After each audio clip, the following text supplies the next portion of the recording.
পাঁচমিশালি আচার করার জন্য লেবু, লঙ্কা, গাজর, টমেটো, আম, আদা আর একটা রসুন, সর্ষের তেল আর কালো সর্ষে, সাদা সর্ষে, লঙ্কা, ধনে, পাঁচফোড়ন আর জিরে, এগুলো এখন রোস্ট করে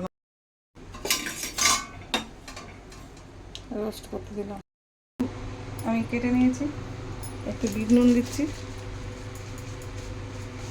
আর একটু সাদা নুন দিচ্ছি, এই যে দিয়ে ফিরে আসছি। এই মশলাগুলো ডাইরেক্ট করেছিলাম, গুঁড়ো করে নিলাম মিক্সিতে। এবার এটা কড়াই তেল দিয়েছি, তেলের মধ্যে দিয়ে নেড়ে চেড়ে নেবো।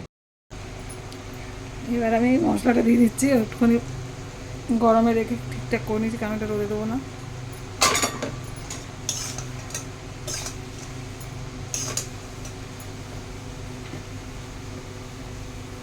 একটু কাশ্মীরি লঙ্কা দেবো আর এই তেল দিয়ে দিচ্ছি। এবারে সংরক্ষণের জন্য একটু ভিনিগার দেবো।